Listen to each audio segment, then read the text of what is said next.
Hello students. तो आज start कर रहे हैं हम लोग 20 days series for class 10th term 2 mathematics. और इसमें अगर आपने कुछ भी नहीं पढ़ा है ना, फिर भी I will cover A to Z. ठीक है, सब कुछ कवर कर दूंगा मैं। और साथ में आपको जो भी क्वेश्चंस करेंगे, कोई भी इधर उधर से क्वेश्चन नहीं करेंगे। Every questions will be from previous year asked papers only. ठीक है, जो पहले पूछे जा चुके हैं वही क्वेश्चंस करेंगे। मैंने उसको कैटेगराइज कर लिया हर चैप्टर का। ठीक है, और इवन आपका क्लास 11th अब स्टार्ट हो गया होगा, या फिर आपने नहीं भी स्टार्ट किया है तो मैं आपको सजेस्ट करूँगा कि आप उसको स्टार्ट कर दीजिए क्लास 11th। और 10th के लिए ज़्यादा वो आपको वरी नहीं होना है। आप क्या करो, मैथ्स पॉइंट ऑफ व्यू से तो मैं आपको कंफर्म करता हूँ कि आप बस हर दिन 1 घंटा इस वीडियो को देख लो। ठीक है, 20 डेज में आपका मैथ्स हो जाएगा। फिर रिपीट कर लेना, है ना, 1-2 बार रिपीट भी कर लो तो आपका ये कंप्लीट कवर हो जाएगा। ठीक है, पूरा 10th का मैथमेटिक्स टर्म 2, और 11th आप स्टार्ट करो, बाकी मेरे पे छोड़ दो। ठीक है, और जो भी मैं लिखूंगा इसका नोट्स आपको नीचे डिस्क्रिप्शन में लिंक मिल जाएगा, वहाँ से आप टेलीग्राम से इसको डाउनलोड कर सकते हैं। अगर आप चाहें तो you can join that group also for further updates और वीडियो को नोटिफिकेशन के लिए। अगर फर्स्ट टाइम आए हो तो जस्ट आप इस चैनल को सब्सक्राइब जरूर कर लीजिए। तो चलिए स्टार्ट करते हैं, सर्कल से स्टार्ट करते हैं। पहला चैप्टर हमने सर्कल सेलेक्ट किया है। ओके, और नेक्स्ट चैप्टर में क्या स्टार्ट करना है आप कमेंट में मुझे बताओ। मैं अकॉर्डिंगली मैं लूँगा, जो सबसे ज़्यादा लोग बोलेंगे उसी चैप्टर को स्टार्ट करूँगा। चलिए, तो पहला है सर्कल। सर्कल में देखो, सर्कल एंड लाइन का कॉन्सेप्ट को समझते हैं कि क्या है, कैसे रिलेटेड है ये सब। तो सॉरी,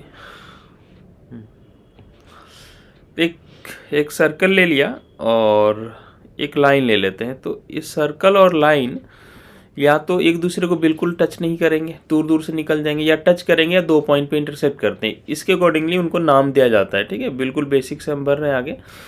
तो अगर ये सर्कल है और कोई लाइन इसको 2 पॉइंट पे इंटरसेक्ट करता हुआ जाता है, say at A and B, then this is secant to the circle. Tangent क्या होता है? जो सर्कल को किसी एक पॉइंट पे टच करता हुआ जाता है। ठीक है, और जिस पॉइंट पे टच करता है ना, say at point A, and this is called point of contact, and this is called point of contact. तो आप सेकेंड समझ गए हैं, टेंजेंट समझ गए और पॉइंट ऑफ कॉन्टैक्ट समझ गए। और कोई सर्कल जो बिल्कुल सर्कल को ना टच करे ना कट करे, that line is called non intersecting line. अब पहला थ्योरम क्लास 10th का हम लोग स्टार्ट करते हैं कि अगर ये सर्कल है,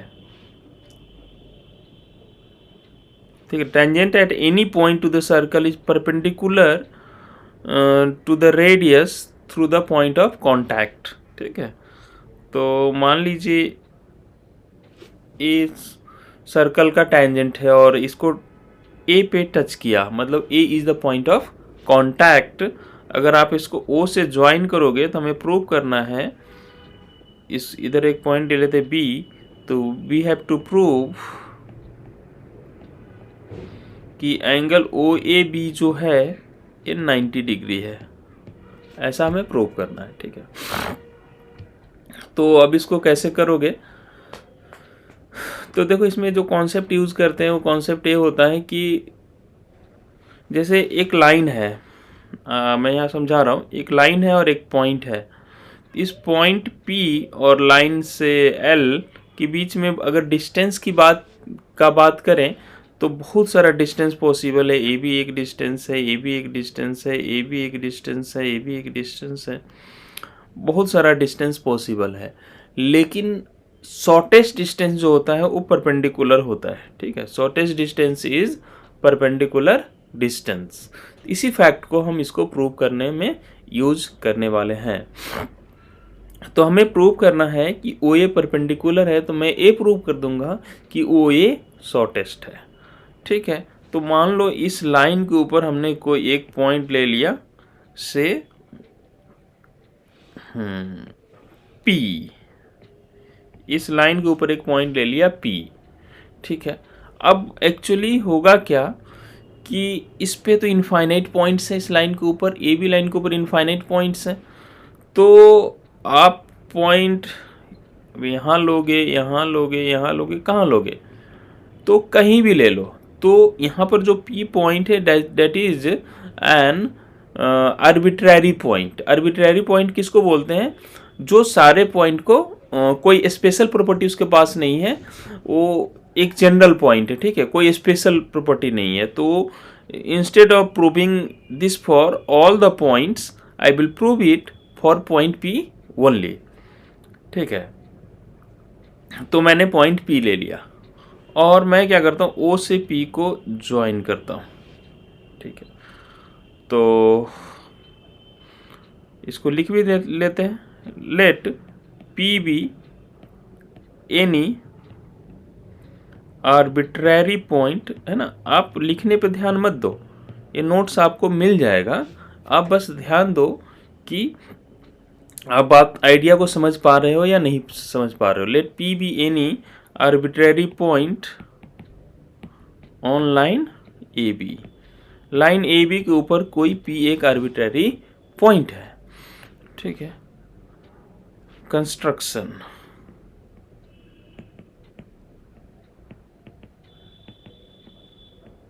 ज्वाइन ओपी, मैंने ओ से पी को ज्वाइन कर दिया और मान लो ये सर्कल को पॉइंट क्यू पे कट करता है। ये सब लिख देना थोड़ा ना, लैंग्वेज में कम लिखूंगा, आप लैंग्वेज लिखना जानते हो, ठीक है, मैं आइडिया को बताता हूँ।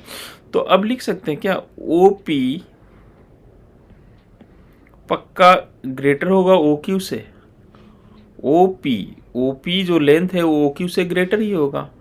और ओ क्यू किसके इक्वल है यार? रेडियस के इक्वल है, सर्कल का रेडियस ओ क्यू के इक्वल है और ओ ए भी रेडियस के इक्वल है। तो O P greater than radius, और रेडियस से ग्रेटर है तो मतलब ओ ए से भी ग्रेटर है, क्योंकि आर और ओ ए तो सेम ही है। तो हमने प्रूव कर लिया कि O P greater than radius है या ओ ए से।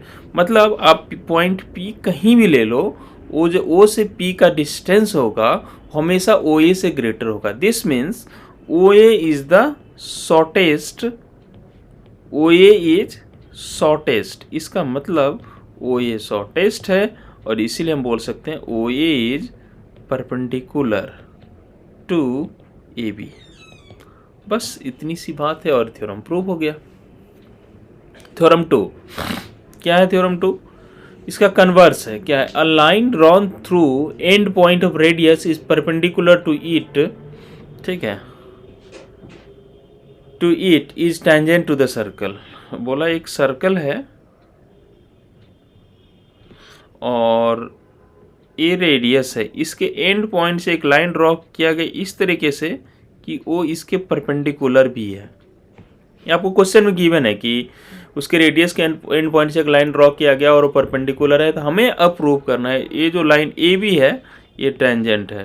तो to prove A B is tangent, मैं लिख नहीं रहा हूँ इसको, ठीक है, आप लिख लोगे इसको। To prove A B is tangent. अच्छा, तो टेंजेंट किसको बोलते हैं? टेंजेंट अभी हम लोगों ने पढ़ा कि टेंजेंट वो लाइन होता है जो सर्कल को एक ही पॉइंट पे टच करता है। तो अगर हम प्रूव कर दें कि ये सर्कल को एक ही पॉइंट पे टच करता है तो अपना काम हो जाएगा, ठीक है। तो कोई पहले की तरह एक जनरल एक पॉइंट ले लेते हैं O Q. Let Q be a general point और Q be an arbitrary point. Let Q be an arbitrary point. Q में एक आर्बिट्ररी पॉइंट ले लिया, तो फिर ओ से क्यू को ज्वाइन कर देते हैं। तो कंस्ट्रक्शन आप लिख लीजिएगा कंस्ट्रक्शन, ठीक है, कि ज्वाइन ओ क्यू, और यहाँ पी ले लेते हैं। लिख सकते हैं क्या कि ओ क्यू जो है वो ग्रेटर है ओ पी से। O Q is greater than O P, ठीक है। या फिर ये कॉन्सेप्ट नहीं यूज करते, ठीक है, इसको छोड़ देते हैं। क्या कॉन्सेप्ट यूज कर लेते हैं कि हमें प्रूव करना है कि इसको एक ही पॉइंट पे टच करता है। ठीक है, और हमें ये बता दिया गया है कि ये है आपका रेडियस। ठीक है, तो ये रेडियस है और हमें प्रूव करना है कि इस सर्कल को ये एक ही पॉइंट पे टच करता है। तो कैसे प्रूव करेंगे भाई? In triangle O A Q, in triangle O A Q. अब इस ट्रायंगल के अंदर, अब देखो राइट एंगल ट्रायंगल है और ये 90 डिग्री है, तो पक्का ओ क्यू क्या है? हाइपोटेन्यूज है। O Q is greater than O A. ठीक है, O Q is greater than O A, मतलब ओ क्यू क्या है? ग्रेटर देन रेडियस है। हाँ, ओ A is equal to radius, या हमें लिखना चाहिए तो यस, या हमें लिखना चाहिए तो ओ पी देन रेडियस, और it means O Q greater than radius है। मतलब इस लाइन के ऊपर आप कोई भी पॉइंट ले लो, कोई भी पॉइंट ले लो, तो एक राइट एंगल ट्रायंगल बन जाएगा। और राइट एंगल ट्रायंगल का वो जो पॉइंट लोगे वो क्या बनेगा? उस राइट एंगल ट्रायंगल का हाइपोटेन्यूज। हाइपोटेन्यूज हमेशा रेडियस से ग्रेटर होता है। मतलब अगर रेडियस से ग्रेटर डिस्टेंस पर अगर कोई पॉइंट है तो सर्कल को कैसे टच कर सकता है? इसका मतलब ये लाइन सर्कल को एक ही पॉइंट पे टच करता है। This means every point on line AB is at a distance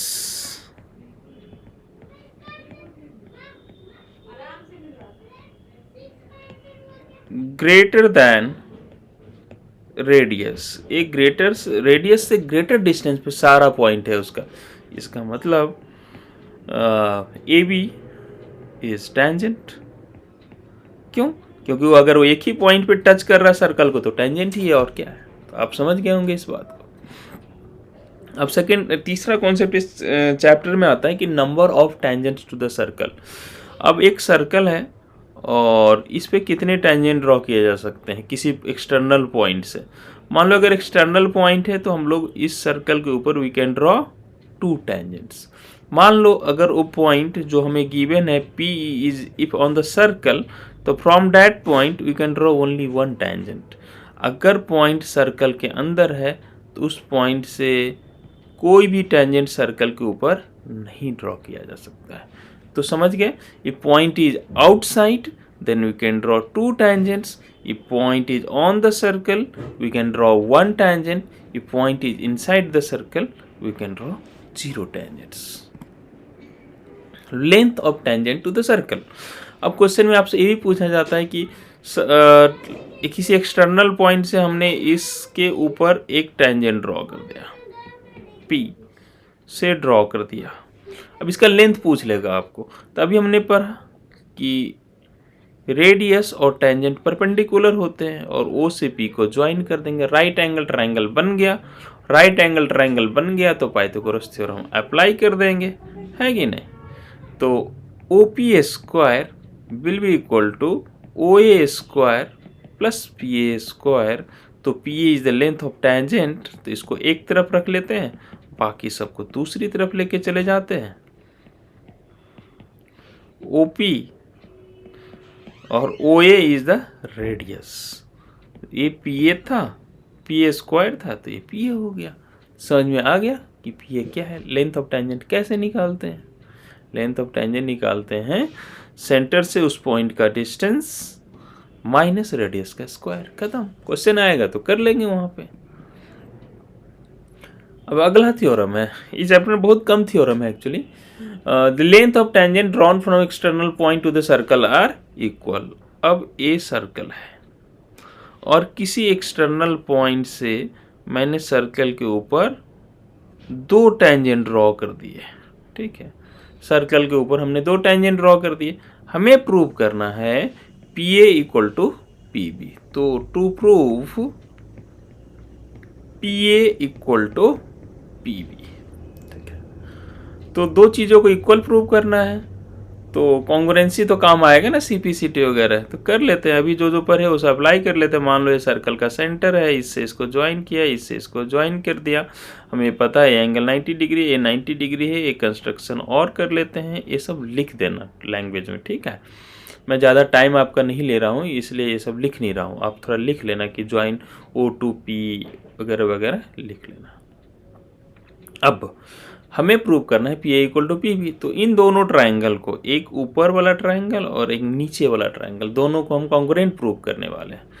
तो let's say this angle is 1 and this angle is 2, तो we can write angle 1 equal to angle 2 equal to 90 degree. अब triangle O A P है, उसका भी hypotenuse यही है और angle O B P का भी हाइपोटेन्यूज यही है। तो we can write O P equal to O P, this is common side and one more side is there, that is O A equal to O B.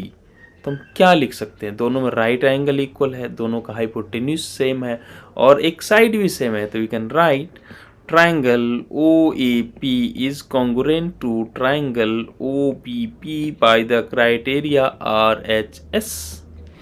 तो अब CPCT लगाते हैं, इसका सेकेंड थर्ड और इसका सेकेंड थर्ड लेटर ले लो, AP equal to BP using CPCT। So we are done with the proof. अब अगला थ्योरम क्या है, if two tangents are drawn from external point then they subtend equal angle at the center। अब देखो बात यह है कि अगर मैं बोलूँ कि ये लाइन है और एक पॉइंट बोल दिया, ये लाइन सपोज ए बी है और ए बी लाइन इस पॉइंट के ऊपर क्या एंगल बनाता है, तो सिंपल है, आप ए से पी को ज्वाइन कर दीजिए, बी से पी को ज्वाइन कर दीजिए और ये जो एंगल बन रहा है इनके बीच में, उसी को बोलते हैं कि line A B at point P बना रहा है। तो अब इस क्वेश्चन को स्टार्ट कर लेते हैं।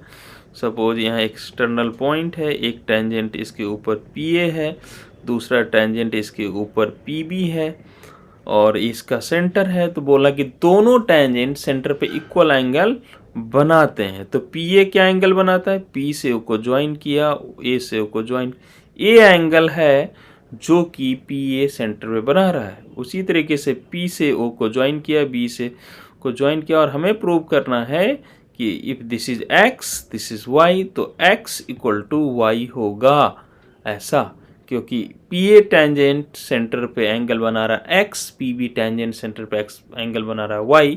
तो हमें यही प्रूव करना है पहला पॉइंट।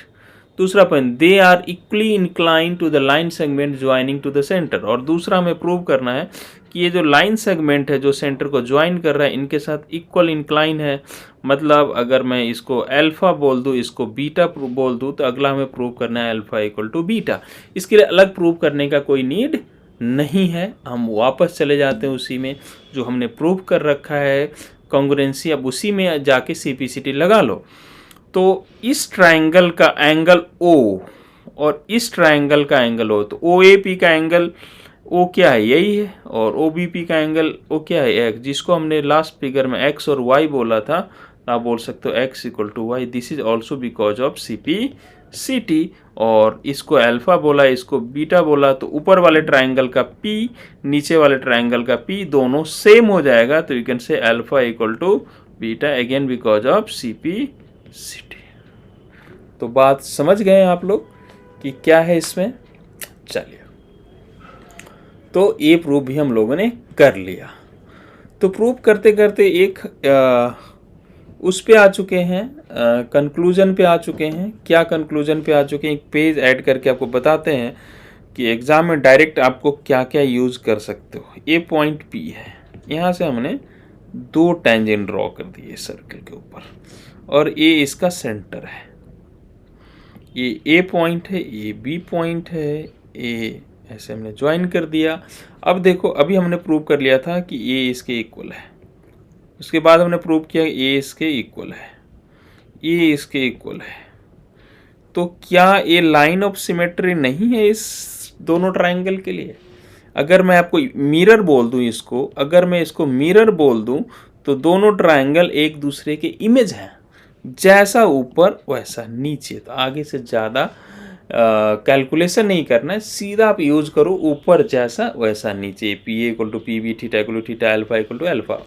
उसके अलावा और आप क्या यूज़ कर सकते हो? अगर मैं इससे इसको ज्वाइन कर दूँ ना, इससे इसको ज्वाइन कर दूँ और मान लो ये पॉइंट M है, तो ए वाला लेंथ इसके इक्वल होता है, ए वाला 90 डिग्री भी होता है, ये भी सही बात है। मतलब कंप्लीटली सिमेट्रिक। अब ऐसा होता क्यों है, आप देख लो। ये अभी जो हमने बोला कि ए एम एम बी के इक्वल है, क्यों होता है, तो क्योंकि यहाँ एक जो ट्राइंगल दिख रहा है ए वाला और यहाँ एक ट्राइंगल दिख रहा है ए वाला, दोनों कॉन्ग्रुएंट है। क्यों? क्योंकि इसमें रेडियस रेडियस, तो आप बोल सकते हो ओ A equal to O B, दोनों में थीटा इक्वल टू थीटा है, और ओ एम लाइन दोनों में क्या है, सेम है। तो we can write triangle A O M is congruent to triangle B O M.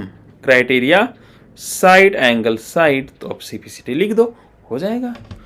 तो अब से हम आगे जो भी क्वेश्चन करेंगे एक कंप्लीट सिमेट्री का यूज करने वाले हैं। अब मैं सारा थ्योरी एक ही बार में खत्म कर देता हूँ। अगला कॉन्सेप्ट है इन सर्कल का। इस पे भी बोर्ड में काफ़ी क्वेश्चंस पूछे गए। मैं आपको पहले रिजल्ट बता देता हूँ, फिर उसको फटाफट प्रूफ कर लेंगे। क्या है रिजल्ट कि सपोज एक सर्कल है, ठीक है, जो एक ट्रायंगल के अंदर बना हुआ है। ये इसको टच कर रहा है, कट नहीं कर रहा है। Let triangle is A B C. अब स्टैंडर्ड कन्वेंशन क्या है कि वर्टेक्स ए के अपोजिट जो साइड होता है उसको स्मॉल ए से डिनोट करते हैं, वर्टेक्स बी के अपोजिट जो साइड होता है उसको स्मॉल बी से डिनोट करते हैं, और वर्टेक्स सी के अपोजिट जो साइड होता है उसको स्मॉल सी से डिनोट करते हैं। ठीक है, तो इस सर्कल का जो रेडियस होगा, अगर हमें ट्रायंगल का पूरा इंफॉर्मेशन है हमारे पास, तो इस ट्रायंगल का जो रेडियस है उसको आप लिख सकते हो area of triangle A B C. उस ट्रायंगल का पूरा इंफॉर्मेशन है तो उसका एरिया भी आप डायरेक्टली निकाल सकते हो, या तो क्वेश्चन में गिवन होगा या फिर आप गिवन डेटा से निकाल सकते हो। इवन हेरोन्स फॉर्मूला भी आप अप्लाई कर सकते हैं, डिवाइडेड बाय, यहाँ एक फैक्टर 2 का भी होता है, डिवाइडेड बाय ट्रायंगल के तीनों साइड के लेंथ का सम। 2 times area of the triangle divided by तीनों साइड के लेंथ का सम। ये डायरेक्ट फार्मूला होता है। अगर कोई कॉम्पिटिटिव एग्जामिनेशन है तो आप उसमें डायरेक्टली इसको यूज कर सकते हैं। इवन 2 मार्कर में सीबीएसई में भी आता है तो आप इसको डायरेक्ट यूज करेंगे। अब इसका फटाफट प्रूफ देख लेते हैं। अगर ये 4 मार्कर में आ जाता है तो आपको इसका प्रूफ लिखना है, फिर इसको यूज करना है। प्रूफ बहुत आसान है। मैं एरिया ऑफ ट्रायंगल, देखो इस फार्मूला में एरिया ऑफ ट्रायंगल एबीसी है, तो मैं उसी से स्टार्ट करता हूँ। Area of triangle ABC, in general हम लोग जानते हैं किसी भी ट्रायंगल का area half base into height होता है। ठीक है, तो अब क्या करते हैं, ये पॉइंट ओ सपोज कर लिया, मैं ओ से बी को ज्वाइन कर दिया, ओ से सी को ज्वाइन कर लिया, ओ से ए को ज्वाइन कर लिया। अब देखो ये कितना, ए भी रेडियस है और ए भी रेडियस है, और यहाँ एंगल कितना है 90, यहाँ एंगल कितना है 90, यहाँ एंगल है 90 क्यों एंगल? क्योंकि ये साइड्स जो है ये इस सर्कल के टेंजेंट है, और वो जो हमने लाइन ड्रॉ किया वो रेडियस है। रेडियस टेंजेंट तो परपेंडिकुलर होते हैं, पहला ही थ्योरम था अपना। अच्छा, तो ये ट्रायंगल एबीसी का जो एरिया है इसको 3 छोटे छोटे ट्रायंगल के एरिया में हम डिवाइड कर सकते हैं। Area of triangle OBC plus area of triangle ओएसी plus area of triangle, एक और ले लेते हैं, ओ ए बी। क्यों भाई? आप देखो खुद से, आप ए वाला ट्रायंगल ले लो ओ बी सी, ए वाला ट्रायंगल ले लो ओ ए बी, और ए ट्रायंगल ले लो। तीनों ट्रायंगल के एरिया को सम करोगे तो पूरा ट्रायंगल आ ही जाएगा ना, आ जाएगा। अब ओबीसी का एरिया देखते हैं। ओबीसी का एरिया क्या, हाफ बेस इंटू हाइट। तो ओबीसी में बेस क्या है, सपोज मैं बेस बीसी को ले लेता हूं। देखो बेस का कॉन्सेप्ट क्या होता है, ट्रायंगल के किसी भी साइड को आप बेस ले सकते हो। तो हाइट क्या होता है, अपोजिट वर्टेक्स से परपेंडिकुलर ए हाइट हो जाता है। ठीक है, तो मैं क्या करता हूं, हाफ बेस में ले लेता हूं बीसी को, उसका लेंथ ए है, और उसका अपोजिट वर्टेक्स कौन सा है ओबीसी ट्रायंगल में, बीसी का अपोजिट देखो तुम ओ है, ओ से परपेंडिकुलर लेंथ क्या है आर, तो half A into R. Similarly O A C का अगर हम एरिया निकालना चाहें तो बेस अगर ए सी को ले ले, ए सी का लेंथ हमने बी लिख रखा है। अब ए सी के अपोजिट कौन सा पॉइंट है ओ से ए सी में परपेंडिकुलर है, वो क्या है आर। अब ओ ए बी उसमें बेस क्या है सी और हाइट क्या है आर। अब हर जगह से कॉमन क्या ले लोगे आर बाई 2, इन तीनों में आर आर आर है, तो आर बाई 2 कॉमन ले लेते हैं, A plus B plus C. इधर आ गया आपका area of triangle A B C. अब इसको क्या करते हैं, क्रॉस मल्टीप्लाई कर देते हैं, 2 times area of triangle A B C, और a प्लस बी प्लस इधर मल्टीप्लाई में है, इधर आके डिवाइड हो जाएगा और ये आ गया आपका रेडियस। तो यही फार्मूला तो मैं आपको लर्न करने बोल रहा हूँ, और एग्जाम में सब्जेक्टिव में आता है, डिराइव कर लेंगे। और अब आगे क्वेश्चन करेंगे डेरिवेशन में, उसमें लिखूंगा नहीं, आपको डेरिवेशन हर क्वेश्चन में अकॉर्डिंगली करना है। मैं डायरेक्ट फार्मूला यूज करूंगा, अगर 4 मार्कर में आता है तो डेरिवेशन आपको लिखना है। चलिए क्वेश्चन पे आ गए, अब थ्योरी खत्म। सबसे पहला हमने बोला था कि रेडियस और टेंजेंट परपेंडिकुलर है, तो उसी पे एक क्वेश्चन है, क्या है, a tangent at point P of a circle of radius 5 centimetre. अब देखो एक सर्कल है,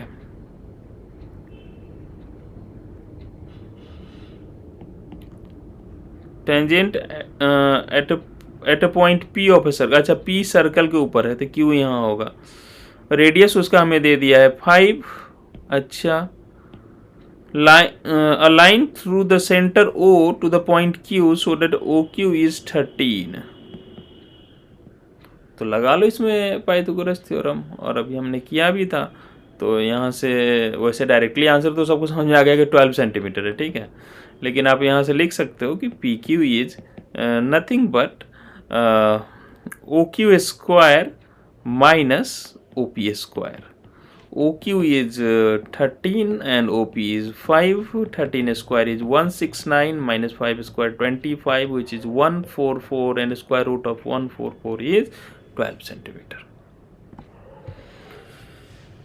समझ गए होंगे, नहीं समझ गए होंगे तो दोबारा देख लो। Next, if PQ and PR are two tangents to the circle with center O, तो टेंजेंट है, ये एंगल पूछा गया है, देखो ये 90 होता है, ये 90 होता है। तो मालूम है किसी भी क्वाड्रिलेटरल में अगर दो एंगल अपोजिट एंगल 90 डिग्री हो जाए, तो या अपोजिट एंगल का सम 180 डिग्री हो जाता है, उस क्वाड्रिलेटरल को बोलते हैं साइक्लिक क्वाड्रिलेटरल। मतलब उसके चारों वर्टेक्स से एक सर्कल आप इमेजिन कर सकते हो, उसका यहाँ कोई यूज नहीं है, बस मैं बता रहा हूँ। तो ये 90 है, ये 90 है, मतलब ये साइक्लिक क्वाड्रिलेटरल है, और साइक्लिक क्वाड्रिलेटरल में अपोजिट एंगल का सम 180 होता है। इन्होंने QOR पूछा है हमसे, तो एंगल QOR और एंगल P का सम 180 हो जाएगा, क्योंकि एक साइक्लिक क्वाड्रिलेटरल हो गया और P तो हमें गिवन है। तो 180 माइनस एंगल P, और P का वैल्यू मैं रख देता हूँ 46, तो क्या हो जाएगा 134। ठीक है, तो इसका आंसर 134 डिग्री हो गया। देखो नेक्स्ट क्वेश्चन करते हैं। If P and PB are tangents to the circle with center O such that A, देखो आप क्वेश्चन पढ़ने में ना कोई हड़बड़ी मत करना, मैं जल्दी से पढ़ देता हूँ, आप पॉज कर लो, आराम से पढ़ो, ट्राई करो, नहीं हो फिर सोल्यूशन देखो।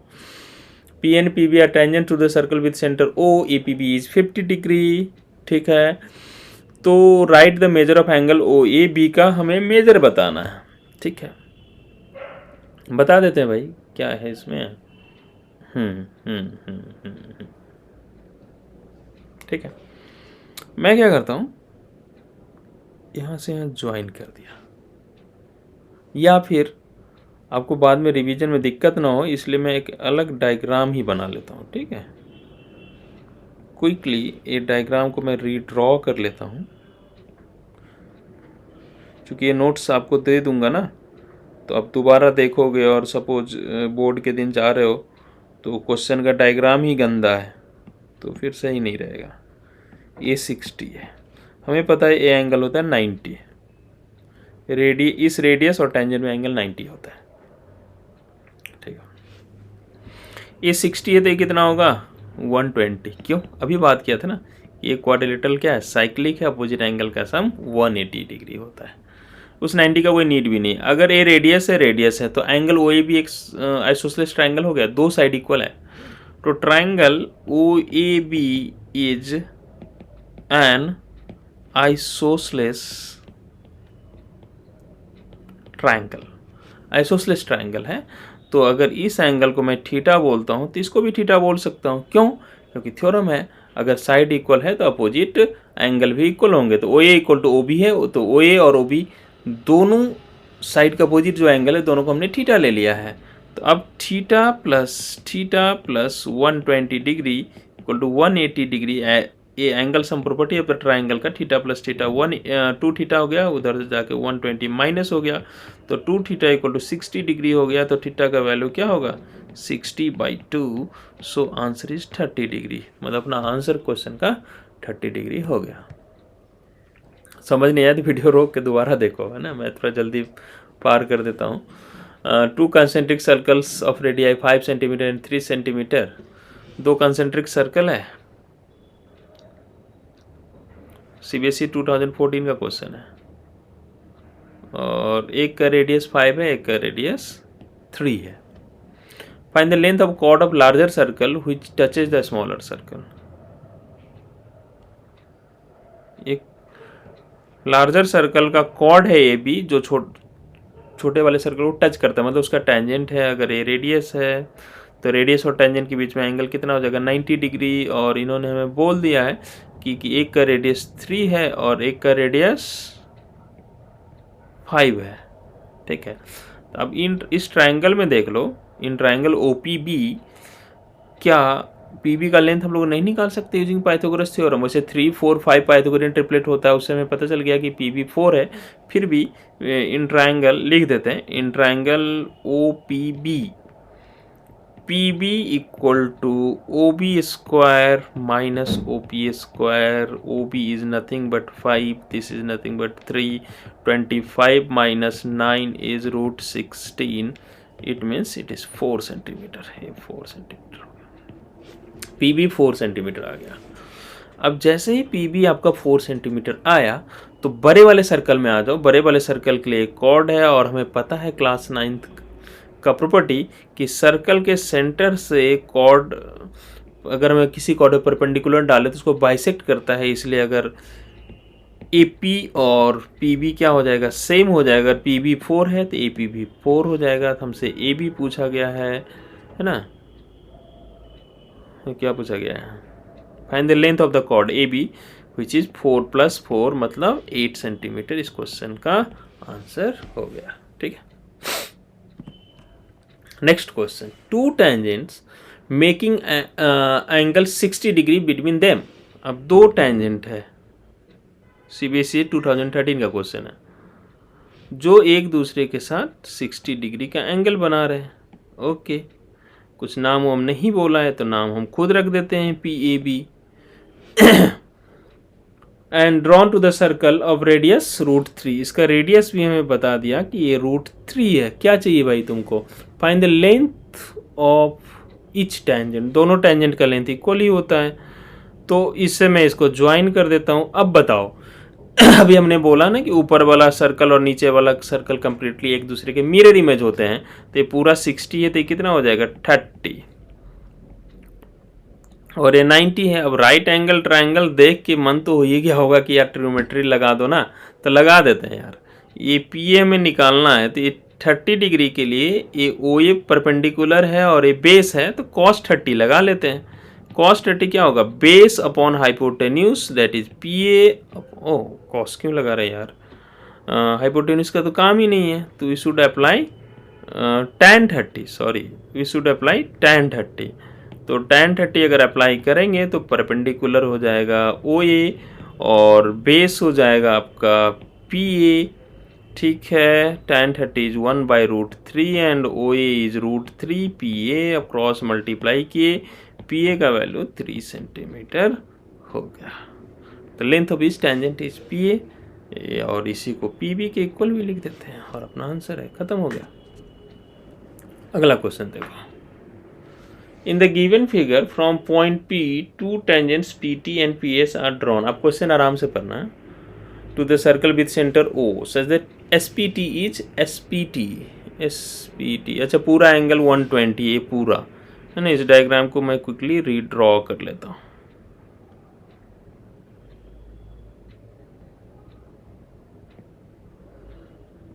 SPT ये है एंगल O, ये 90 है, ये 90 है। SPT 120 डिग्री है, ठीक है। तो ये कितना हो जाएगा 60। तो हमें प्रूव करना है कि OP जो है वो 2PS के इक्वल है। OP twice of P S के इक्वल है, आसान है फिर से ट्रिग्नोमेट्री, है ना। और रेडियस ओडियस कुछ बोला नहीं, और किसको किसको हमें इक्वेट करना, ओ पी और पी एस को। तो ये एंगल भी 60 है, तो फिर उस हिसाब से इस बार साइन लगा लेते हैं, साइन सही रहेगा क्योंकि इसके लिए ओपी को लाना है। तो 90 हो गया ओपी और पीएस क्या हो गया, बेस, तो कॉस सही है, cos cos 60 base upon hypotenuse. किस ट्राइंगल है भाई, in triangle OPS. Cos 60 is 1/2 PS upon OP, cross multiply कर दो, खत्म हो गया। कहाँ है क्वेश्चन में दम, है कि नहीं। चलो आगे बढ़ते हैं, नहीं समझ में आया तो थोड़ा उसको दोबारा देख लेना। इन द 2013 का क्वेश्चन है, in the figure P and P V are two tangent drawn to the from external point P to the circle with center C and radius 4 centimetre. ठीक है, पी ए इज परपेंडिकुलर, अच्छा ठीक है, find the length of each tangents. Redraw कर लेते हैं, वही बात होगा, फिर से सेम होगा जो हम कर रहे हैं ना, वही बार बार कर रहे हैं। आप वीडियो पॉज करके इसको ट्राई कर सकते हो, समझ रहे हो। ये सी है, ए पी है, ये ए है, ए बी है, ये बोला है 90 डिग्री है। चलो ज्वाइन कर देते हैं, ज्वाइन कर देंगे तो ये कितना हो जाएगा, 90 का हाफ 45 डिग्री, रेडियस 4 सेंटीमीटर। अब ये 90 है तो बताओ, ये 90 है तो ट्रायंगल के तीनों एंगल का सम कितना होता है, 180। एक अकेला 90 हो गया तो बाकी दोनों मिलके भी 90 होना पड़ेगा, उसमें से बाकी दोनों मिलके 90, उसमें से एक 45 हो गया, तो ये क्या होगा, ये भी 45 ही होगा ना यार। 45 हो गया तो ट्राइंगल क्या हो गया, आइसोसेलेस। अगर दो एंगल इक्वल है तो साइड भी इक्वल होंगे। कौन कौन साइड, उन दोनों एंगल का अपोजिट साइड। तो 45 का अपोजिट कौन सा साइड है, पी ए, और इस 45 का अपोजिट कौन सा साइड है, ओ ए सी। तो ए पी इक्वल टू ए सी, और हमें पता है ए सी 4 है, इसलिए ए पी भी 4 सेंटीमीटर हो गया, इसलिए ए पी बी पी सब 4 सेंटीमीटर। कहाँ था क्वेश्चन में दम, बताओ। और 45 के अलावा कोई एंगल होता तो ट्रिग्नोमेट्री अप्लाई कर लेते। आप यहाँ भी चाहो तो अप्लाई कर लो ट्रिग्नोमेट्री, इच्छा तुम्हारी। अब एक क्वेश्चन 2016 का है, क्या है भाई इसमें, in the given figure there are two concentric circles, okay, of radius 6 centimetre and 4 centimetre. एक बड़े वाले का रेडियस 6 है, छोटे वाले का 4 है।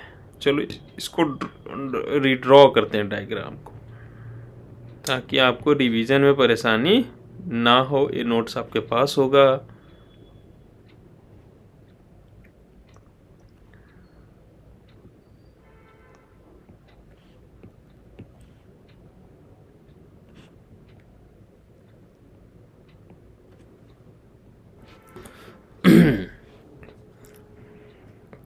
फोर सेंटीमीटर और 6 सेंटीमीटर का दो है, तो ये 6 है, ये 4 है। क्या चाहिए भाई तुमको, ए पी इज टेंजेंट, वो सब हमें दिख रहा है कि क्या टेंजेंट है, वो स्मॉलर सर्कल पे है ना। बी पी जो स्मॉलर सर्कल पे टेंजेंट है, ओ पी बड़े वाले सर्कल, ए पी बड़े वाले सर्कल पे टेंजेंट है, ठीक है, ओके, ठीक है। Length of A P is 8, ये काम का चीज़ है, ए पी 8 सेंटीमीटर है। और क्या है, find the length of A P, length of A P is 8 centimetre, find the length of A P. नहीं यार, तुमको बी पी चाहिए, हमें पता है, ठीक है। चलो बीपी को पता करते हैं। यहाँ पे बी है तो पाइथागोरस ही लगेगा यार। इसमें इन ट्रायंगल देखो, इसमें हमें बीपी चाहिए, तो इसमें एक ही साइड पता है ना, एक साइड तो पता ही नहीं हमें। तो ये हमें पता करने के लिए, पाइथागोरस लगाने के लिए ओपीबी में, ओबीपी में पाइथागोरस लगाने के लिए पहले हम ओपी पता होना चाहिए। तो in triangle O A P, चलो ट्रायंगल ओ ए पी में लगा लेते हैं पाइथागोरस। तो हमें निकालना क्या है, ओपी, जो कि खुद हाइपोटेन्यूज है। तो बाकी दोनों साइड का स्क्वायर का सम कर देते हैं, O A square plus A P square. O A कितना है 6, और ए पी कितना 8, 6 स्क्वायर 36, 8 स्क्वायर 64, ऐड किया कितना हो गया 100, क्या आ जाएगा वो 10 सेंटीमीटर। तो ये आ गया आपका 10 सेंटीमीटर। अब हमें बीपी निकालना है, तो बीपी हो जाएगा, फिर से राइट एंगल ट्रायंगल है और बीपी हाइपोटेन्यूस नहीं है, तो बीपी का लेंथ हो जाएगा हाइपोटेन्यूस में से ओबी माइनस कर दो। ओपी कितना है भाई, 10 square and 4 square 100 minus 84 sorry 16 which will be equal to 84। 84 को आप लिख सकते हो किस में ब्रेक करे, 42 4 4 इंटू 21, 4 का स्क्वायर रूट 2 रूट 21 सेंटीमीटर इसका आंसर हो गया, अगर हमने क्वेश्चन में सही करेक्शन किया था। ज़्यादा से ज़्यादा क्या होगा, इधर वाला 8 दिया होगा। चलो ठीक है। Prove that tangents drawn at the ends of a diameter of a circle are parallel. अब देखो ये टेंजेंट है, ये सर्कल है,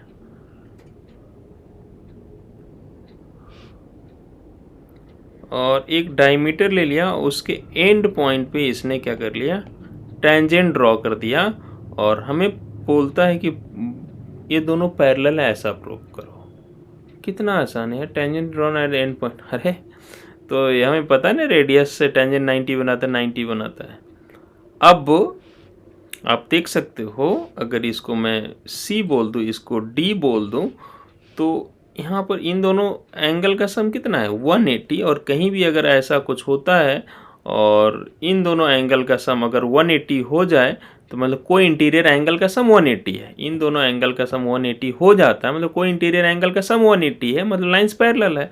तो we can see here that angle CAO plus angle DBO equal to 180 degree. This implies AC parallel BD, है ना। Sum of को interior angle is 180 degree. Reason इसका है कि सम ऑफ को इंटीरियर एंगल्स इज 180 डिग्री। आसान था question, आगे बढ़ते हैं। Prove that tangents drawn to any point of a circle perpendicular to the radius. अब देखो, अच्छा ये पहला ही थ्योरम है जो हम लोग prove that tangent drawn at any point of circle perpendicular to the radius through the point of contact. यही पहला थ्योरम है, भी आ चुका है पहले, ठीक है। इसको हम लोगों ने प्रूव कर लिया था शुरू में। अगला है, prove that tangent drawn at the mid point of an arc of a circle is parallel to the chord joining the end point of arc. बात को समझो पहले। एक सर्कल ले लिया, इसका कोई एक कॉर्ड ले लो, मान लो ए है, ए बी है, और ये बोला इसका एक मिड पॉइंट लीजिए। हमने क्या ले लिया है, ए बी एक आर्क ले लिया। Prove that tangent drawn at the mid point of an arc. अब ए बी एक आर्क है और पी मैंने मान लिया उसका मिड पॉइंट है, मतलब आप समझ सकते हो कि ए पी का लेंथ पी बी के लेंथ के इक्वल है। ऊपर ऐसा लगाने का मतलब आर्क का लेंथ इक्वल है, ठीक है। पी इसका मिड पॉइंट है, क्वेश्चन में गिवन है। Tangent drawn at the mid point of an arc. अब इस पे क्या कर दिया हमने, टेंजेंट ड्रॉ कर दिया। पी पॉइंट पे हमने टेंजेंट ड्रॉ कर दिया। Arc of a circle is parallel to the chord joining end point of the arc.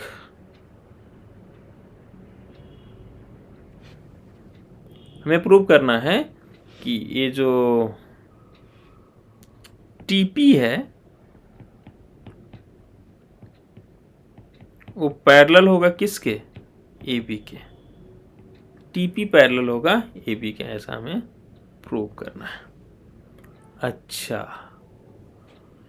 तो इसको कैसे प्रूव किया जाए भाई, टीपी। अच्छा, तो इसको ऐसे प्रूव करेंगे, टीपी और ए बी पैरेलल है, तो ऐसे प्रूव करते हैं कि अब देखो इसमें एक एक्सियम लगाएंगे। क्या है एक्सियम, कि अगर किसी सर्कल में दो आर्क इक्वल है ना, अगर ए वाला आर्क इस वाले आर्क के इक्वल है, तो इन दोनों कॉर्ड का लेंथ भी इक्वल होता है।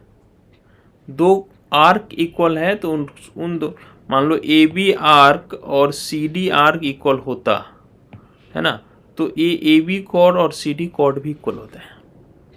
या फिर डायरेक्टली आप ये भी लगा सकते हो कि हम लोग जानते हैं ना, equal cord subtends equal angle at the centre of the circle. अगर कोई मान लो ए बी आर्क और सी डी आर्क अगर सेम है तो दोनों आर्क सेंटर पे इक्वल एंगल बनाते हैं, तो ए बी थीटा बनाएगा, ए बी थीटा बनाएगा। ये तो हम लगा ही सकते हैं क्या। तो ये सेंटर ले लेते हैं और पहला हमने इससे इसको ज्वाइन कर दिया, और अगर इसको थीटा बोल रहे हैं तो आप इससे इसको ज्वाइन करेंगे तो इसको भी आप थीटा ही बोलेंगे, फाइन, थीटा ही बोलेंगे। तो अब ऐसा लिख सकते हैं कि angle A O P equal to angle B O P, reason equal arc subtends equal angle at the centre. अब ओ ए भी रेडियस है, ओ बी भी रेडियस है, तो क्या आप ऐसा बोल सकते हो क्या कि triangle A O P and triangle B O P are congruent? एक बार सोचो, है ना, सही बात बोल रहे हैं कि O A equal to O B, theta equal to theta, और ओ पी दोनों में क्या है, कॉमन है। तो दोनों ट्रायंगल क्या हो गए भाई, triangle A O P will be congruent to triangle B O P, होगा ना। क्राइटेरिया क्या है, साइड एंगल साइड, और जैसे ही दोनों ट्रायंगल इक्वल कॉन्ग्रुएंट हो गए तो ये एंगल इसके इक्वल होगा।